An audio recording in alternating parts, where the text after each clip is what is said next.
In India, there are innumerable committees being formed, regular intervals for some special purpose, like the Mandal Commission Committee, which recommended reservation for the backward, Authority Commission, which recommended educational reforms, and Parliamentary Affairs Committee, that is a concurrent committee, Parliamentary Affairs Committee. But in fact, what is discernible, what is discernible outside for that is a committee required. What recommendation do the government expect? One expects that being that lawmakers, they should be well versed in these matters before forming committees. And they should know, have the knowledge. In fact, it is not the academic knowledge or the book knowledge, because they go around the places and know the people and the society. What is an Indian society? People at the other end of the globe know that, and which constituent of the Indian society is occupying most number of posts, higher posts, which constituent of the Indian society, which is at the rock bottom. It is known, in fact, maybe the world doesn't know, but in India, everyone knows. So even the illiterates know about this. And what is the necessity of forming a Mandal Commission? What recommendation do we expect from them? What in-depth study they are going to make? An illiterate farmer in a remote village, he will be knowledgeable because it is in the environment. And of course, India, there are a lot of sections are created because of the Hindu religion. A lot of sections, religious lines, and they have, some of them have gained an advantage, and others are at a disadvantage due to various reasons, and psychological reasons stands at the uppermost, occupies the uppermost place. So the government has to make efforts to remove the psychological barriers at every end. Because they sit back and relax, and the committee goes into work, and they come out with the same finding. Uh, what an illiterate in the most backward state district village in India knows that which constituent of the Indian society is occupying the topmost run. He knows that, which were in fact he may be able to give on the percentage to the precise degree. And Mandal Commission has gone into that process, came out with the same thing, and maybe it has lacked his study reports must have been uh, comparatively less to the degree of correctness, efficiency, and whatever parameters is taken than what is generally being known in the environment across the population. So the government head, they should be able to make a staunch decision and should not leave it to the discretion of some people forming the committee. So, committee is for parliamentary affairs committee. That is such kind of committee is okay. Constitution framing committee, fine. Sort of one is a concurrent one. One is for a long term. They have preparing. A group of people have to sit and discuss, and they should know which committee should be formed, which is to be which decision has to be taken boldly by the government. Government is relenting in taking a staunch decision. As far as the commercial matters are concerned, they have gone ahead with the privatization, they have gone ahead with the disinvestment. Most probably, they must have created a committee also. In fact, there is no committee, and they are doing it on their own. What about the other things, social factors? It is a very bad thing, because you ask somebody, anybody, public sector bank, they will be able to say the public government is maintaining large number of administrative offices, because today almost everyone have got an account, and, and government has forced them not for their welfare. They have a advantage. They are giving them stipends in return. There is no free lunch sort of thing. So this type of mindset has to go away. And forming communities shows the bankruptcy of the rulers, bankruptcy of rulers' efficiency. They have to take very bold decisions. Whether a committee was formed when the Bangladesh refugees were entering India, there was no committee formed.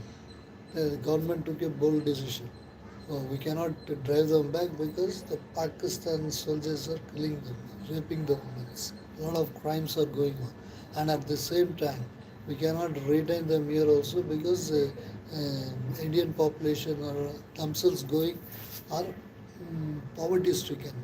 Many people do not have square meals to take. Such being the condition, what should be taken? What should be the measure taken? They didn't form a committee and look into the matter.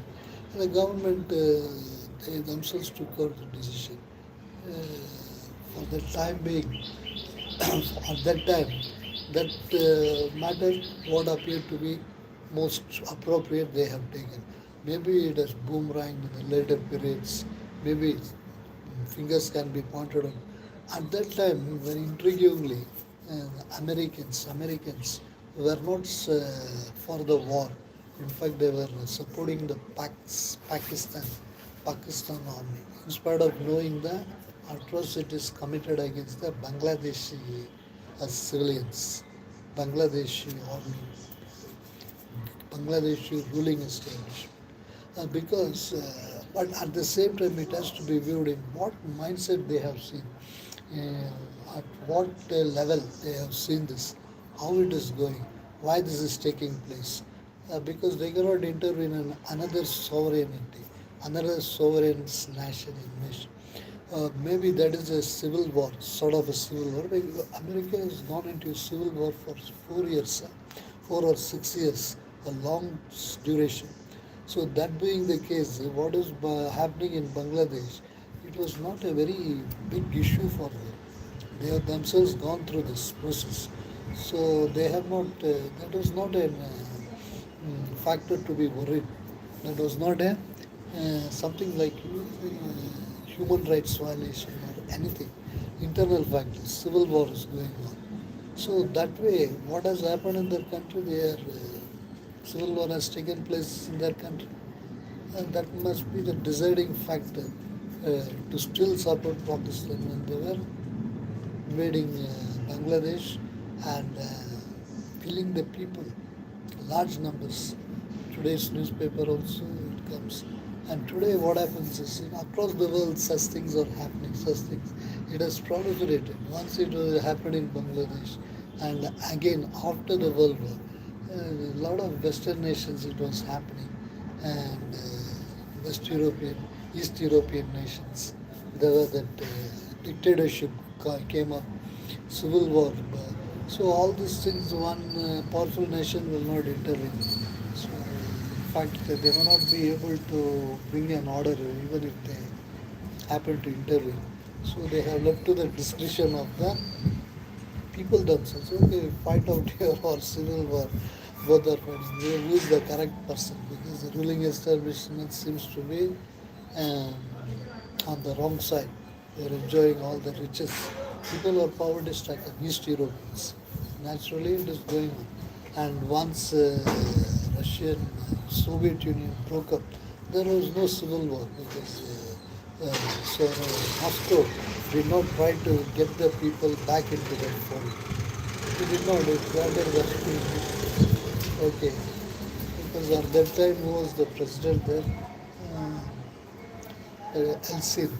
President did not deem it fit to bring back the territories. Did not go into civil war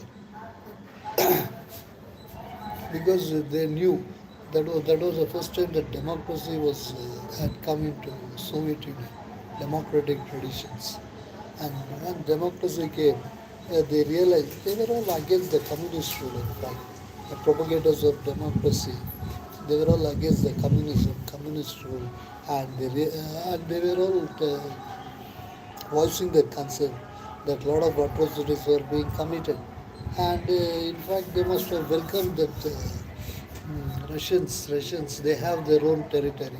Whatever states were added on in the long run, it is getting their independence. In fact, that's why they must have left it. Not one invasion, not one of the states which are declared as sovereign. They didn't invade. There was no, they didn't voice their concern also. They didn't voice their concern. In spite of that Soviet Union, Russia, later on it was called Russia because there was no union of states. That was the biggest nation in the world. So many places you see that committee is not formed. Committee, what are they going to study when it is so discernible to the society at large? Every individual knows about this. So what is it for